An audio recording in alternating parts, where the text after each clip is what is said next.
여러분 안녕하십니까. 지역의 이슈를 들여다보는 시간 이슈를 인사이트하다 CJB 이슈 인사이트 시작합니다. 지난주 민주당 청주시장 후보가 결정되면서 민주당은 도내 11개 시군과 도지사 후보가 모두 확정됐습니다. 국민의힘도 후보 확정을 서두르고 있는 상황인데요. 이번 주말 윤갑근 후보와 김영환 지사를 대상으로 여론조사를 통한 경선이 진행됩니다. 다른 시장 군수 후보들도 다음 주에는 확정이 될 것으로 보이는데요. 이제 40여일 앞으로 다가온 지방선거 더욱 뜨거워지고 있습니다. 오늘 이슈 인사이트에서는 시사평론가 두 분 모시고 지방선거와 관련된 얘기 오늘 나눠보겠습니다. 이재표 미디어날 대표, 김원일 청주대 교수 오늘 함께하겠습니다. 어서 오십시오. 안녕하십니까. 네, 안녕하세요. 네, 이제 말씀드렸지만 여야의 본선 대진표가 이제 속속 완성이 되고 있습니다. 민주당은 도내 12명의 단체장 후보를 다 확정을 했고요. 국민의힘은 이제 다음 주까지. 다음 이제 주말이면 네. 일요일이면 이제 될 것 같습니다. 자, 이번 한 주 지방선거와 관련해서 좀 어떤 부분이 좀 눈에 들어오셨는지. 네. 나의 원픽은 뭘까요? 일단 지금 말씀해 주셨듯이 네. 이제 대진표가 확정돼 가고 있다라는 거죠. 민주당의 경우에는 이제 다 확정이 됐고 국민의힘은 그 도지사 현직 도지사, 현직 시장을 컷오프했다 다시 살리는 과정이 있었잖아요. 네. 이 과정 때문에 이제 당초 일정보다 좀 살짝 지연이 됐음에도 불구하고 이 3할 5초가 되면 이제 다 결정이 되는 상황이죠. 그 과정 속에서 이제 그 굳이 이렇게 그 한국 시리즈 방식이 필요했냐라고 이제 여러 가지 그 말도 많았지만 어쨌든 다 잘 끝나서 지금 이제 최종 결정만 남겨놓고 있는 그런 상황입니다. 네. 사실 한국 시리즈 방식을 한다는 거는 뭔가 컨벤션 효과, 뭔가 네. 더 주목도를 끈다는 건데 그거에 대해서 성공했다고 보시나요? 아니 그런 효과는 사실 미미했다? 있을 수가 없죠 지금 상황이. 네. 그냥 절차에 그쳤다. 네. 네. 어떻게 좀 보셨나요? 저도 마찬가지입니다. 민주당은 이제 12명 후보가 다 확정됐고 특히 청주시장 후보까지 마무리가 잘 됐고 국민의힘에서는 도지사 후보 예비 경선에서 윤갑근 후보가 최종 후보로 김영환 지사와 함께 마지막 경선을 치른다는 이 이슈가 제일 중요한 포인트인 것 같습니다. 네. 저희가 이제 이 자리에서 계속 이제 이번 지방선거를 놓고 분석하고 또 전망하고 있는데 한 달 전쯤에 제가 여쭤봤습니다. 이번 지방선거 네. 전체 구도를 좀 어떻게 보시나? 그때는 이제 민주당 쪽으로 어쨌든 많이 운동장이 기울어져 있다고 말씀을 해주셨는데 최근에 보면 이제 국민의힘이 지방선거를 앞두고는 좀 지지율이 모이는 모양새를 보이고는 있습니다. 네. 혹시 분석이 달라지지는 않았는지 아니면 큰 틀에서는 똑같은지 한번 여쭤보고 싶은데 어떻습니까? 큰 틀에서 변화가 없고요. 지금 잠깐 이제 국민의힘에서 지지율이 올라가는 거는 네. 너무 떨어져 있었잖아요. 그러니까 이제 소위 국민의힘 지지층이라든지 중도층에서도 약간 우편, 그러니까 우성향 있는 분들이 최근에 국민의힘의 내용 때문에 실망했던, 그래서 지지율이 떨어졌던 게 약간의 조정 국면이 들어간 거지 국민의힘이 뭘 잘해서 올라갔다라고 보기는 어려울 것 같습니다. 네. 그래서 당연한 조정 국면 정도 의미는 없다고 봅니다. 큰 틀에서는 아직도 민주당이 강세다. 예, 강세라고 봅니다. 저도 왜 변화는 없다라고 보고요. 네. 관심이 가는 거는 그 충북의 정치 등고선을 보면은 네. 전국하고 똑같아요. 전국의 등고선하고 매우 유사하거든요. 그러니까 이제 인구가 많은 청주 중심의 이 서쪽 지역은 민주당 지지 성향이 강하고 네. 인구가 적고 면적이 넓은 그 동쪽 지역은 그 주로 이제 한강 벨트인데요. 남한강 벨트인데 이쪽은 이제 그 국민의힘 지상에 훨씬 더 강한 특징을 보이고 있는데 이건 이제 우리나라 전체 지형도 그렇잖아요. 그런데 이제 전국 선거판은 제가 볼 때 광역 그러니까 시도지사를 놓고 보면은 민주당의 압도적 우세가 좀 예상이 되고 있는 상황인데 네. 그 충북 안에서도 그런 현상이 나타날 것인가는 좀 살짝 의구심이 드는 것이 지난 대선 때도 김문수 후보가 10% 이상 이겼던 지역들이 있거든요. 네. 단양은 거의 17% 가까이 나왔고 영동 또 괴산 보은은 10% 안팎 이런 지역들이 과연 이번에 그 시장 군수를 뽑을 때 그 색깔 변화가 일어날 것인가라는 부분은 저는 굉장히 궁금합니다. 그래서 어떻게 예측하시나요? 일단 전국판보다는 네. 저는 그 지역의 군수들은 좀 국민의힘 쪽에서 수성하는 곳이 있을 것이다라고 예측하고 원래 있어요. 보수세가 강한 네. 북부권이라든지는 네. 그래도 수성의 가능성이 더 높다. 예, 전국은 변해도 충북은 좀 덜 변할 것이다라는 느낌을 갖고 있어요. 왜 그런가요? 아까도 얘기했지만은 그 압도적 차이를 보였던 지역이기도 하고 네. 또 그런 지역의 특징이 뭐냐면은 민심이 그 요동치는 지역이 아니거든요. 청주 같은 경우에는 사실 그 상황 흐름에 따라서 민주당을 많이 찍긴 하지만은 국민의힘 후보를 찍기도 하고 윤석열 대통령을 당선시켰고 이명박 박근혜 전 대통령 당선시켰던 지역이 청주거든요. 네. 그런 변화가 있는 반면에 말씀드렸던 지역의 경우에는 그 표심 변화가 거의 없는 지역이다라는 것 때문에 이번에도 변화의 바람이 좀 불 것인가가 궁금할 따름이지 네. 저는 뭐 큰 변화가 일어날 거라고 보지는 않습니다. 아, 그래요? 네. 어떻게 이 분석에 예, 간단하게 말씀드리면 네. 지지율과 그 당선은 좀 달라요. 지지율은 퍼센테이지로 우리가 구분을 하는 거고 네. 당선은 누가 더 과반이냐, 양 후보일 경우에 그렇죠. 누가 더 득표에 앞서 있느냐를 보기 때문에 요거는 지지율과 당선 사이는 별개인 거는 분명하고요. 대표님 말씀대로. 그다음에 북부권뿐만 아니라 충청북도가 예전부터 그 시계열 분석을 해보면, 그러니까 그동안 왔던 흐름을 분석해보면 중앙 집권과 당 집권 뭐 이런 권력 구도보다 항상 한 템포, 한 박자 느리게 가요. 이걸 네. 뭐 좋게 얘기하면 의리 정치, 충청북도의 의리 정치라고 얘기하고요. 의리정치. 또 어떻게 좀 안 좋게 얘기하시는 분들은 충청도 스타일이라고 얘기하는데 뭐 그래서 지금 이재표 대표님 말씀하시는 것처럼 북부권 같은 경우 수성할 가능성이 더 높고요. 지금 진천, 음성, 증평같이 산업단지 지역에서는 여전히 이제 민주당이 제일 강한 우세할 가능성이 높습니다. 그러니까 민주당의 강세, 전체적인 그런 판세에도 불구하고 충북에서는 이전처럼 어느 정도의 그 보수와 진보가 균형을 잃을 가능성이 많다. 그렇게들 이제 네.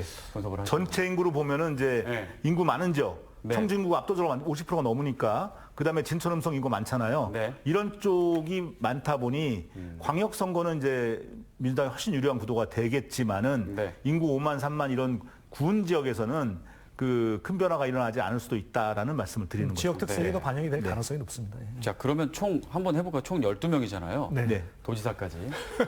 몇 대면 예상하십니까? 아, 이거는 뭐 거의 도박 같은 말씀이시고 아, 그냥 한번 얘기해보는 거예요. 이런 건 술 얘기할 때는 하는 거죠. 방송에서 할 얘기는 아닌 것 같습니다. 네. 알겠습니다. 아, 누가 민주당이 누가 국민의힘이고 뭐 이런 얘기 없이 그냥 몇 대면? 뭐 7대 4. 도지사까지 12명이잖아요. 네네. 그렇게 보면 제가 볼 때 7, 8명 정도 민주당이 이기지 않을까요? 네. 그런 식으로 네, 이제 네. 예측을 네. 하신다. 저도 유사합니다. 예. 네. 예. 근데 아마 많은 분들이 비슷하게 그럴 거예요. 조심스럽긴 예, 하지만. 예, 예. 네네. 예. 자, 알겠습니다. 어쨌든 또 끝까지 또 가봐야 되는 거니까요. 네. 자, 지금 현재 상황을 좀 분석을 해보죠. 국민의힘 도지사 후보 예비 경선에서 윤희근 후보를 제치고 이제 윤갑근 후보가 본 경선에 진출했고요. 이제 김영환 지사와 맞붙게 됩니다. 이번 주말에 이제 여론조사가 진행이 되는데요. 좀 관전 포인트들이 어떤 게 있을까? 좀 먼저 좀. 네. 일단 윤곽근 예비 후보는 윤호개인의 상징이다. 예, 충북에서뿐만 아니라 전국적인 상징적 후보라고 보여지기 때문에 네. 콘크리트 지지층을 갖고 있는 건 분명해 보이지만은 그 이상의 확장성에 대한 부분은 물음표를 찍을 수밖에 없다라는 게 분명해 보이고요. 네. 김영환 지사의 경우에는 그 과거에 도정과 관련해서 윤석열 전 대통령을 지지하는 발언을 좀 과하게 한 적이 있었습니다만 네. 그 이후에 이제 이 내란 계엄 이후에는 뚜렷하게 거기에 대해서 한 말이 없기 때문에 지금은 뭐 그 소위 말하는 윤호개인 내란 동조 세력으로까지 보기는 쉽지 않은 것 같아요. 그런 것과 함께 현직 지사라는 그 인지도의 프리미엄. 유리함, 프리미엄을 분명히 갖고 있습니다만 김영환 지사의 문제는 이제 사법 리스크가 여전히 상존하고 있다라는 것과 함께 최근에도 이제 몇 가지 계속 그 크고 작은 일들이 터져 나오고 있어요. 네. 뭐 예를 들어서 저기 컷오프 당했을 때 그 일하는 바퍼 했던 분이 와서 삭발 당했다라든지 동조 삭발했다라든지 아니면 뭐 최근에 또 그 일하는 바퍼 그 대화방 속에서 또 네. 뭐 공무원이 그 김영환 지사를 지지하는 그런 걸 올렸다라든지 이런 뭔가 어디선가 현직이다 보니 네. 터져나올 수 있는 크고 작은 일들이 있다라는 거죠. 이런 것들이 이제 뭐 잠펀치가 될 수도 있겠지만은 뭐 큰 게 나오게 된다면은 사실 선거에도 영향을 좀 미칠 수 있다라고 이제 보고 있습니다. 네. 자, 윤곽근 후보, 김영환 지사. 네. 마찬가지로 이제 비슷한 결인데요. 윤곽근 후보의 그 얼마나 그 강성 보수 지지층이 아까 말씀드린 콘크리트라고 표현하시는데 얼마만큼 더 결집하느냐 이것보다는 얼마만큼 확장할 수 있느냐가 네. 이제 관건인 것 같아요. 관건인 것 같고 그다음에 김영환 지사는 지금 갖고 있는 리스크 요인을 얼마나 컨트롤하면서 윤곽근 후보가 얘기하는 심판이냐 아니면 김영환 지사에 대한 재신임이냐가 이제 이번 그 마지막 경선의 중요 포인트가 되는데 중요한 거는 전과 달리 당원 50%와 일반인 50%의 비율로 최종 후보를 결정한단 말입니다. 네. 그렇기 때문에 이제 민심이 중요하고요. 민심이 중요할 경우에는 아무래도 현역인 그 김영환 지사가 약간은 더 우세하지 않을까 이렇게 조심스럽게 판단을 합니다. 그다음에 이제 현역 프리미엄이라는 것도 또 무시할 수도 없고요. 또 이제 중요한 거는 당내 공천 파동이 있었는데 이걸 얼마나 추스릴 수 있었느냐 이게 제일 중요한데 그 공천 파동에도 불구하고 김영환 지사가 서사를 갖고 다시 무사 귀환했지 않습니까? 네. 이게 아마 선거판에 중요한 어떤 이슈로 작용할 가능성이 있습니다. 네. 그래도 또 얘기해 주셨어요. 김영환 지사가 약간 우세할 것으로 개인적으로는 예상이 된다. 예, 지금 뭐 선거 여론조사 결과라든지 아니면은 지금에 있는 그 구조들을 보면 역시 김영환 지사가 유리한데 다만 이제 김영환 지사 같은 경우는 내부 단속, 조직 단속이 좀 중요할 것 같습니다. 네. 결과 어떻게? 저도 비슷한 생각이에요. 그러니까 김영환 지사에 대해서 그 나름 팬층을 갖고 있어요. 제가 이렇게 주변 사람 대화를 해봐도 그 이제 이게 도지사가 할 일인가 싶은 일도 있지만은 네. 사실 눈에 보이는 일을 많이 했다. 도청을 4년 내내 고쳤잖아요, 사실은. 그래서 공무원들은 굉장히 힘들어 했으나 시민들을 지나가면서 보면은 이 계속 뭔가를 하고 있구나라는 느낌을 준다라는 거죠. 네. 물론 이제 그걸 이제 비판적으로 보는 사람도 굉장히 많지만은 그걸 긍정적으로 보는 사람들도 분명히 존재한다라는 거죠. 그래서 이제 그 현역 지사로서 보여준 게 많다라는 거가 이제 장점이 될 수 있는 거죠. 네. 현역 지사로서 조금 우세가 좀 예상이 된다. 거기까지 얘기해 주셨고요. 이제 청주시장으로 한번 좀 가보겠습니다. 그 지난주에는 민주당 청주시장 이제 후보로 이장섭 후보가 결정이 됐습니다. 근데 또 박완희 후보도 만만치 않았다라는 그런 이제 후문이 들리고 있는데 이 대결은 좀 어떻게 보셨나요? 이게 사실 표를 공개하지 않게 돼 있는데 네. 그 사실인지 저는 모르겠습니다만 굉장히 근소한 차이였다라는 얘기가 나오고 있거든요. 네. 그래서 이제 경선 룰이 민주당이 그 명단 유출 때문에 명부 유출 때문에 이제 사고지구당이 되면서 5대5 룰이 당원 3, 여론 7로 바뀌었잖아요. 이 영향이 컸다라는 얘기가 나오고 있는 거죠. 네. 어쨌든 그 민주당의 지금 경선이 전국적으로도 다 이재명 대통령의 시선이 어디에 가 있냐가 굉장히 중요한 선거인데 이 더민주 혁신회의 소속으로 민주당 내 가장 강력한 친명 그룹의 충북 수장을 맡고 있는 박완희 청주시 의원이 이번에 지게 된 것은 제가 볼 때 이제 여론에서 많이 밀린 건데 여론조사에서 차이가 난 부분은 네. 아무래도 현직 시의원과 전직 국회의원의 차이, 그다음에 뭐 정무부사를 지냈던 이런 그 중량감 이런 것들이 본선 경쟁력과도 살짝 맞물려서 판단한 게 아닌가 생각이 되거든요. 왜냐하면 네. 이제 그 현직 시장이 컷오프 됐다가 다시 돌아왔다라는 거죠. 그러면 이제 물론 국민의 후보가 확정된 것은 아니지만은 현직 시장이 다시 나올 수도 있는 상황 속에서 뭔가 좀 그 민주당 후보의 급을 높여야 되는 게 아니냐라는 이런 판단도 있었다라고 보기 때문에 저는 이제 네. 그 박완희 의원의 경우에는 매우 아쉬움이 큰 경선이었다라고 판단이 될 것 같아요. 룰이 바뀌고 또 뭐 이범수원이 살아 돌아오면서 그런 것들이 이제 미미하더라도 영향을 미쳤고 그게 이제 결과에 반영됐다라고 이제 판단할 수밖에 없는 상황인 거죠. 룰이 안 바뀌었으면 그러면 좀 달랐을 수도. 저는 달랐을 거라고 생각합니다. 이 정도의 근소한 차이였다라고 한다면은 만약에 5대5 룰이었다고 한다면은 결과가 달랐을 가능성이 매우 크다라고 보죠. 네. 이번에 이제 아까 말씀하신 대로 박완희 후보가 생각보다 저력을 발휘했다, 뒷심, 풀뿌리 정치에 힘을 보여줬다, 뭐 이런 얘기들이 있는데 사실 이 두 후보 간에 선택한 이장섭 후보를 최종 선택한 거는 누가 더 경쟁력이 있냐보다, 누가 더 신선하냐보다, 누가 더 덜 불안하냐, 누가 더 안정감. 누가 더 덜 불안하냐에 포커스를 맞춘 것 같습니다. 그런데 사실 그 이장섭 후보가 최종 이제 후보로 공천된 거에 대해서 되게 고무적인 평가를 할 수 있는 게 뭐냐면 네. 박완희 후보 같은 경우는 노동자, 시민, 청년, 뭐 주부 이런 분들 약 700여 명이 지지선을 했지 않습니까? 근데 이장섭 후보는 중간에 그 경선에서 탈락하신 뭐 김학관, 허창원, 서근석 후보 같은 분들 네 분이 지지선을 하면서 약속을 하고 통합 연대하는 모습을 보여줬단 말입니다. 이 얘기는 뭐냐면 여러 후보가 나와서 분열될 균열을 가져올 만한 그 선거 구도를 원팀으로 구성했다는 것, 이 자체가 고무적이고요. 지금 국민의힘보다 경선의 속도가 빠른 상황에서 빨리 본선 모드로 진입한다는 상태에서 민주당이 이장섭 후보를 선택하고 중량감과 안정감을 선택했고 원팀을 구성했다는 부분에서 훨씬 더 경쟁력이 있는 선거에 국민의힘보다 앞서가고 있다는 게 제일 고무적인 결과라고 볼 수 있습니다. 아, 네. 그렇게 분석하시는군요. 자, 국민의힘 청주시장 예비 경선 또 보겠습니다. 서승우 후보가 또 그 민주당과는 다르게 좀 수월하게 예비 경선에서 승리했다. 뭐 이렇게 또 예측이 있고요. 또 현 이범석 시장과 이제 맞붙게 됩니다.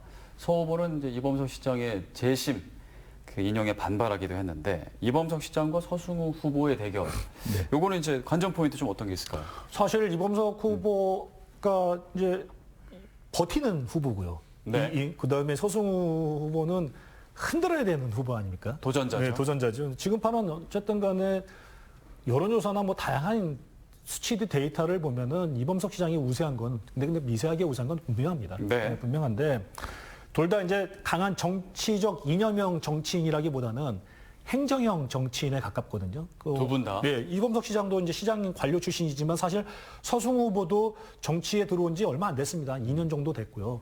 그다음에 이제 부지사나 뭐 다양한 관료 출신 아닙니까? 그래서 이제 관료형 행정형 후보에 가깝기 때문에 이번 선거는 누가 더 보수냐보다는 여기도 마찬가지로 민주당과 싸웠을 때 누가 더 안정감 있고 경쟁력에 유리하느냐 아마 이거를 볼 것 같아요. 그래서 어떻게 본선 경쟁력이 누가 더 크냐를 보는 과정에서 나왔던 게 이범석 시장의 복귀란 말이죠. 네. 중앙당에서 이제 공천위원회에서 이범석 시장을 컷오프했다 다시 돌려보낸 거는 이기는 선거를 위해서 돌려보냈다는 그 해석이 좀 유리할 것 같은데요. 뭐 논란이 있어도 현역으로 간다, 혹은 뭐 이제는 이범석 시장의 사법리스크를 버리고 새롭게 간다. 뭐 이게 이제 그 마지막 선거의 그 후보 확정에 중요한 포인트가 될 것 같고요. 지금으로 봐서는 이범석 시장이 약간 유리하다. 뭐 이렇게 보고 있습니다. 현재로서는. 예. 네, 둘 다 이제 관료 출신이지만 저는 그 두 사람의 성향은 좀 다르다고 이제 판단을 하는데 네. 그 이범석 시장의 경우에는 그 지키는 스타일의 행정을 하는 스타일이거든요. 그러니까 원칙주의로 행정하는 편이고 서승우 행정부지사의 경우는 사실 그 과거에 그 민주당 정부나 민주당 도지사 시절에서도 상당히 좀 각광을 받았던 네. 행정부지사도 사실 이시종 지사 시절에 했던 거거든요. 근데 이제 마지막 관직이 이제 윤석열 용산이다 보니까 이렇게 이미지가. 이제 이미 이쪽으로 이제 오게 된 건데 그 차관 시절에도 지역의 시민사회랑도 많은 교류가 있었을 정도로 유연한 인물이라고 이제 평가가 돼 왔는데 네. 놀라운 건 최근에 당권파, 그러니까 장동혁 대표를 지지하는 그 성명을 내는 원외 명단에 이름 올려서 뭐지라는 생각을 좀 갖게 하는 약간의 지금 두 얼굴을 보여주고 있는 상황이라는 거죠. 어쨌든 간에 이제 인지도는 이제 물론 현직 시장에 약간 유리한 측면이 있겠지만 서승우 예비후보의 경우에도 부지사를 했었고 또 그 상당부의 그 총선 출마했던 그런 경험도 있기 때문에 뭐 그에 못지않는 인지도를 갖고 있다라고 좀 보거든요. 네. 그래서 이제 그 앞서 말씀하셨지만은 당원들의 입장에서는 이제 본선 경쟁력을 놓고 볼 수밖에 따져볼 것이다. 어쨌든 현직을 다시 컷오프해서 다시 불러왔다라는 거는 이 선거를 완전 버린 카드로 보지는 않는다라는 거예요. 이제 교체를 확실하게 하는 거는 어차피 안 될 선거라면은 인물 교체를 합니다. 다음을 위해서. 근데 그런 게 아니고 이제 뭐 김영환 지사 지금 또 이범 시장을 다시 다 콜업했다는 거죠. 이걸 보면 이제 그래도 뭐 한번 해볼 만한 게임으로 보고 있는 것으로 보기 때문에 당원들도 그런 어떤 당의 의도를 간파해서 아마 이 당심을 주지 않을까 그렇게 생각하고 있습니다. 그러면은 이범석 시장이 조금은 우세할. 항상 그걸 물어보시더라고요. 그것이 타락해야지 명확해지는 느낌이. 네. 저는 박빙 승부일 거라고 생각합니다. 박빙 승부다. 그건 만만치 않을 것이다. 네, 경합이라고 생각합니다. 경합이라고. 네. 이제 이범석 시장도 그렇고 김영환 도지사도 컷오프 됐다가 뭐 가처분, 재심에서 다시 돌아왔잖아요. 그것이 그 개인에게는 지금 유리한 서사가 만들어져서 더 유리하게 작용하는 건가요, 지금? 어떻게? 예, 김진태 강원지사의 케이스나 뭐 다양한 케이스, 홍준표, 이준석 의원들 당시에도 뭐 비슷한 상황이었는데요. 이상하게 갔다 돌아오시는 분들이 승률이 좋아지더라고요. 유리할 것 같습니다. 비슷하시나요? 일단은 지지층을 결집시키는 효과가 확실하잖아요. 예, 다시 돌아오게 만드는 과정 자체부터 시작해서 진짜 컨벤션 효과는 확실하게 거뒀다라고 이제 보여지는 거죠. 그런 부분 때문에. 네. 야, 그럼 다음부터는 오히려 그거를 전략으로 그건 너무 위험한 전략. 네. 어떻게 될지 모르니까. 네, 알겠습니다. 자, 민주당은 현재 도내 12명의 단체장 후보를 모두 이제 확정을 한 상태입니다. 현재 민주당 현역들은 지금 다 모두가 재공천을 받은 예. 상황이고 12명의 후보들 몇 면들을 이제 뭐 잘 아시는 분들도 계실 테고 어떻게 좀 평가하시는지 궁금해요. 네, 뭐 현역들이라고 해봤자 현역이 아닌 데가 또 많기 때문에 네네. 지금 이제 다시 받은 데가 아마 옥천, 그다음에 증평, 음성 이렇게인 네. 거고 진천의 경우는 이제 삼선했기 때문에 그렇죠. 이제 연임이 안 되는 거고 저는 좀 몇 군데 좀 눈여겨 보는 부분이 그 충주 같은 경우가 이제 맹정석 후보가 공천 받았는데 네. 정치를 한 20여 년 했어요. 제가 알기로 24년인가 정치를 했는데 실제 본선에 출마를 하게 된 게 이게 처음이거든요. 그래요? 예, 그래서 과연 어떤 성적을 낼 것인가. 조기령 전 시장이 3선으로 이제 그 도전을 할 수 없는 상황 속에서 국민의힘도 40대 초반의 후보를 그 선출했더라고요. 네네. 예, 그래서 저도 이름이 생소한데 이제 그 종편 방송사에서 기자를 했던 네네. 사람이기도 하고 뭐 유학파이기도 하고 그래서 충주 승부가 어떻게 날 것인가 굉장히 관심이 많이 가고 있어요. 일단 네. 충주에 조금 가장 관심이 간다. 저는 이제 민주당 아까 말씀하신 대로 음성, 증평, 옥천 같은 경우는 현역을 그대로 이제 밀고 갔고 그다음에 이제 나머지 지역에서는 새로운 인물로 갔는데 일단은 안정형, 방어형인 것 같습니다. 방어형인 것 같고 그다음에 지난 지방선거에서 7대 4로 참패하지 않았습니까? 이거에 대한 회복전 그런 어떤 양상으로 가능한 한 좀 안전하게 또 지방선거용 조직형으로 아마 끌고 가는 그런 느낌이 드는데 당원 명부 유출하고 이 지금 내용 속에서도 어떻게든지 선거를 이기려고 전략적으로 지금 움직인다는 느낌이 듭니다. 다만 이제 진천 같은 경우도 되게 재밌습니다. 네. 진천 같은 경우는 그러니까 지금 전체적으로 보면 충청북도의 민주당 그 지자체 단체장 공천은 중앙당의 그 쇄신과 그 혁신이라는 결하고는 좀 달라요. 분명히 안정 방어형인데 진천은 달랐던 게 도의회 의장 출신하고 부군수가 아닌 진천체육회 회장이었던 김명식 후보를 네. 최종 공천했단 말이에요. 중은 김명식 후보는 뭐 그 스펙이라든지 학력 스펙이라든지 이런 게 굉장히 좋아요. 그래서 이제 어떤 젊은 패기의 새 일꾼 이런 이미지를 갖고 있거든요. 그래서 진천만큼은 진천 혁신도시 때문에 아마 인구사회 통계학적 뭐 요인 여러 가지가 있겠지만 혁신도시 때문에 그럴지 모르지만 민주당다운 공천을 했다. 뭐 이렇게 보여집니다. 네. 민주당. 그럼 국민의힘은 이제 계속 그 확정을 하고 있고 다음 주 이제 일요일에 제천시장 계획대로라면 마무리를 이제 최종 후보를 확정을 지을 것 같은데요. 네. 뭐 국민의힘 그 시군에서는 좀 주목하는 곳이 있으신가요? 아까 제가 말씀드렸던 연장선상에 있는 겁니다. 네. 왜냐하면 이제 그 충북의 동부 지역이 네. 이제 우리나라의 그 강원도, 경상남북도랑 비슷하게 이제 국민의힘 강세 지역이 충북도 동부 지역이 강세 지역이잖아요. 그런데 이제 충주 같은 경우는 이제 아까 제가 잠깐 말씀드렸지만은 지금까지 시장을 12명이나 뽑았습니다. 왜냐하면 중간에 중도 사퇴하거나 아니면 그 후보 자격을 당선 자격을 상실해가지고 재선거를 여러 번 했거든요. 네. 12명 뽑았는데 2010년에 우건도 전 시장이 한 번 당선된 거 그것도 이제 1년 딱 임기 채우고서는 이제 또 시장직을 상실했거든요.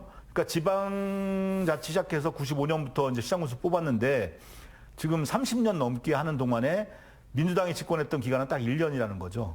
그런 지역인데 충주에서 이번에 이제 완전 신예로 물갈이를 한 국민의힘과 24년 동안 출마는 못했지만 계속해서 정치를 하면서 떠들어왔던 맹정석 후보가 대결하는 지역이라는 건데 좀 눈길을 끄는 것은 대통령 선거도 항상 그 국민의힘 계열 정당이 이겼던 지역인데 지난 대선에서 유일하게 0.8% 차이로 역전이 일어났거든요. 충주가. 네. 그래서 그게 계속 이어져 갈 것인가라는 게 이제 가장 궁금한 부분이고요. 단양 같은 경우에는 이제 민주당 후보가 지난번과 같습니다. 네. 김광직 전 가스안전공사 상임 감사가 이제 출마했는데 지난번도 물론 이제 국민의힘 당선됐고 이 지역은 홍준표 후보 때는 거의 12%, 지난번 김문수 후보 때는 오히려 16%로 차이가 더 벌어졌던 네. 그런 지역, 대표적인 지역이에요. 그러니까 단양이라든지 제천이라든지 그다음에 이제 괴산, 보은, 그다음에 이제 영동, 네. 옥천은 이제 민주당이 됐고 이런 지역들에서 현직인 국민의힘이 이 지역을 지킬 수 있을 것인가? 제가 앞서 말씀드렸지만은 몇 개 지역은 지킬 것이다. 네. 다만 이제 몇 군데 지역은 충주를 포함한 몇 군데 지역은 접전이 되면서 어떤 변화가 일어날 수 있을지가 굉장히 저는 사실 궁금하다는 겁니다. 충주가 지금 가장 변화의 조짐이 일단 크다고 보시고 있는 거죠. 접전이 일어날 수 있는 네. 확실한 곳이고 그러면 접전이 일어날 수 있는 다른 곳은 어떤 곳인가요? 다른 곳은 일단 충주 외에. 대선 결과만 놓고 보면은 이제 영동이나 영동도. 괴산 이런 데는 13% 이상 차이가 났던 단양과 비슷한 지역이거든요. 그래서 네. 저는 이 지역은 13% 정도의 차이가 뒤집히긴 쉽지 않을 것 같고요. 비교적 접전이었던 곳이 제천, 제 기억은 정확히는 아니지만 6% 정도 차이 났던 것 같고 보은이 9% 차이가 났었거든요. 이런 지역 같은 경우에는 양당 간의 격차가 좁혀지거나 아니면은 판세가 뒤바뀔 수도 있다. 이렇게 보는 지역입니다. 네. 자, 다른 도내 시군 중에 어디 좀 주목하고 계신가요? 지금 제천시, 그러니까 워낙에 도지사하고 청주시장의 그 선거판 이슈가 컸기 때문에 다른 게 다 묻혀 있지 않습니까?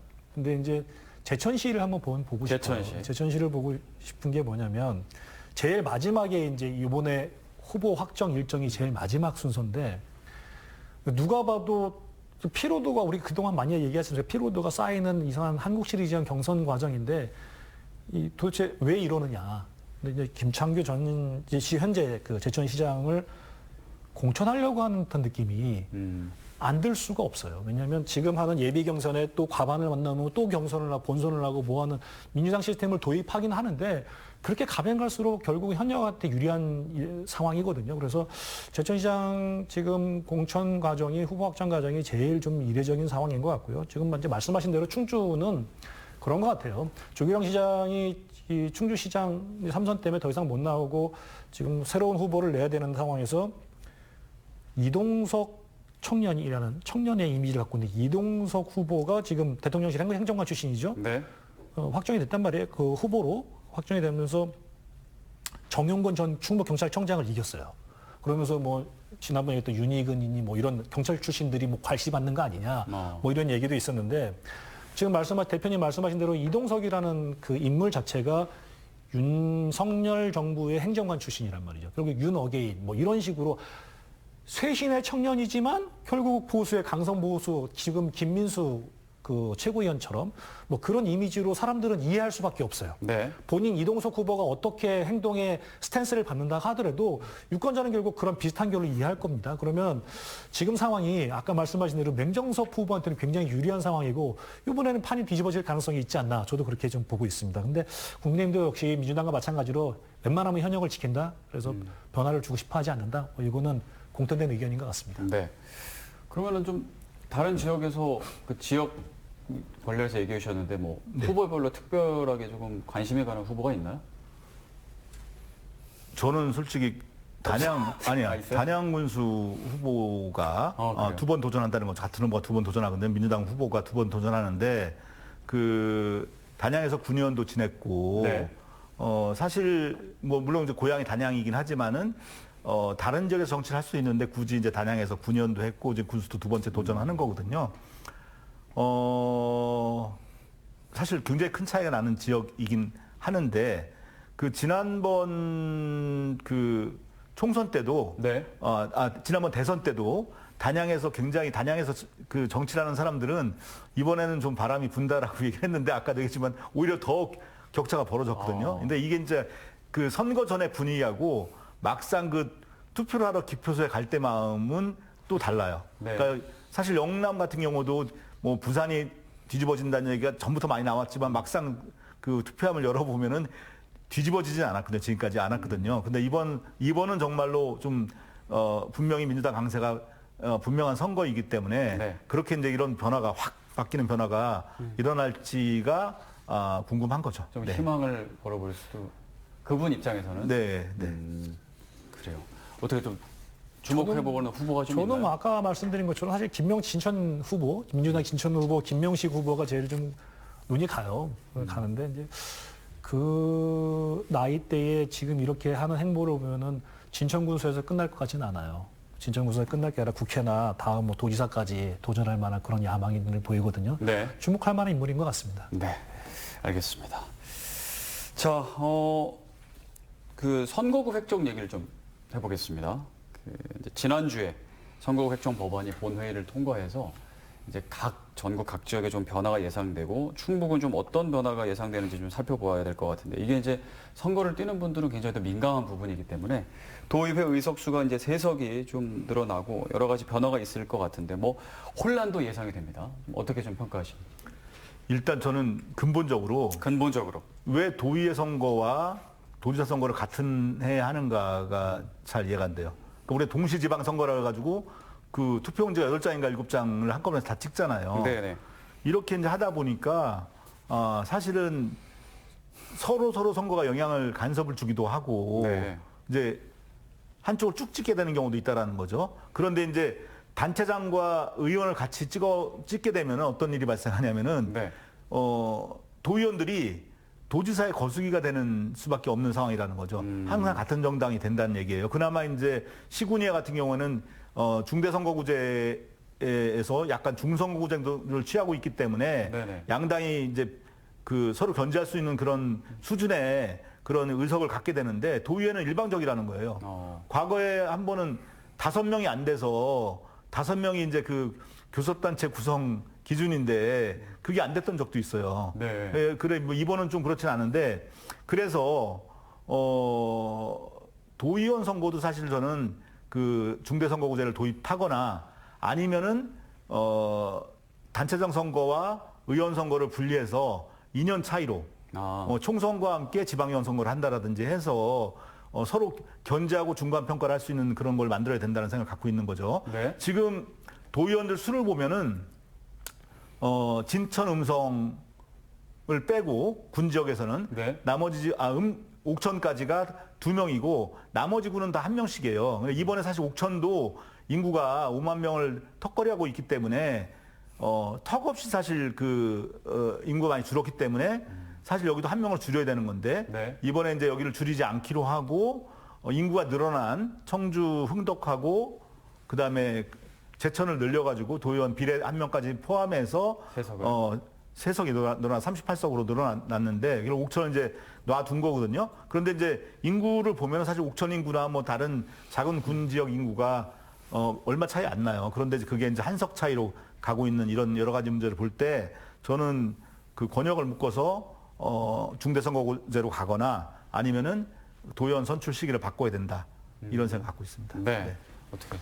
이번에 이제 선거 관련된 제도를 바꾸면서 사실 직접적인 효과는 되게 미미하다고 봐요. 대신에 이제 간접적인 효과가 간접적인 효과는 상대적으로 좀 크다? 뭐 크진 않지만 상대적으로 좀 클 같은 것 같은데 그 이유가 뭐냐면 양당이 일단 아까 말씀하신 대로 감축을 하지 않았어요. 인구가 이제 늘어나면 비례에 의해서 비율적으로 선거의 그 의원을 늘리고 인구가 감소하면 줄여야 되는데 감축은 하지 않고 아까 말씀하신 대로 인구가 늘어난 지역에 이제 증원만 했죠. 그래서 3석을 증원했는데 이 얘기는 뭐냐면 이제 양당이 서로 자기 지역은 그냥 컨트롤하지 말고 그냥 잘 갖고 있자.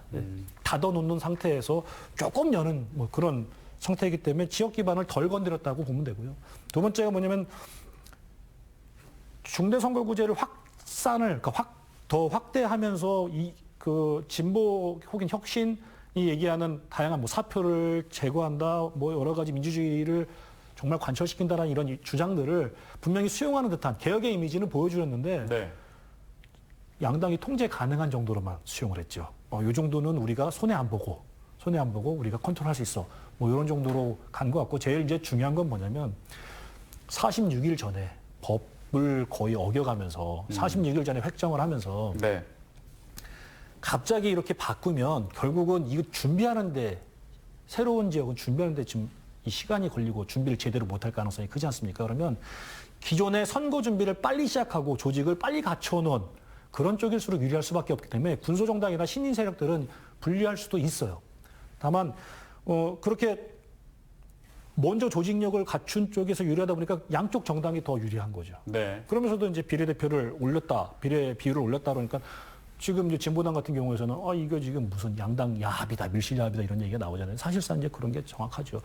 그러면서도 불구하고 이제 간접 효과가 클 수밖에 없는 이유는 이런 상황에서 조직력으로 작동하다 보니까 광역의원이라든지 시장 군수 지초의원하고 연동돼서 조직적으로 네트워크와 서로 이제 빨리 준비해야 되니까 이합집산으로 막 힘을 합칠 수밖에 없어요. 그래서 조직 네트워크가 같이 움직여서 같이 연쇄 반응이 일어날 가능성은 높다고 평가할 수 있습니다. 네.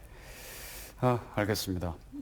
번외로 이 질문 한번 드리고 오늘 좀 마무리해 볼까 하는데요. 이제 김수민 전 부지사 얘기인데요. 네. 그 반짝 왔다가 다시 갔습니다. 지금 이제 청원 당협위원장으로 다시 복귀가 했는데, 뭐 모양새는 원상태지만 그 평가는 조금 달라졌을 것 같습니다. 어떻게 지금 달라졌다고 보십니까? 뭐 지역에서 어르신들이 여기가 안방이냐, 너희 집 안방이냐 이렇게 얘기하시기도 하는데 본인 입장에서는 억울할 수가 있어요. 뭐냐면 당에서 결정하는 대로 도지사 후보도 됐다가 당협으로 복귀도 했다가 그러는 과정에서 그냥 당의 결정을 따라 순수하게 순종했을 뿐인데 왜 이렇게 나만 이미지가 안 좋아지고 나는 그 상태에서 불이익당하고 신분의 불안정도 느끼는데 네. 억울한 느낌이 분명히 있을 거예요. 그럼에도 불구하고 최종 결정은 누가 했느냐? 본인 스스로거든요. 본인 스스로의 정치적 결정을 한 거에 대한 그 비판은 본인이 분명히 수용해야 된다고 생각합니다. 그래서 앞으로는 우리 김수민, 또 지역에서의 여성 그리고 미래 촉망받는 우리 젊은 인재 아닙니까? 본인이 앞으로는 그런 의사 선택을 할 때 조금 더 신중하게 했으면 좋겠다라는 생각이 듭니다.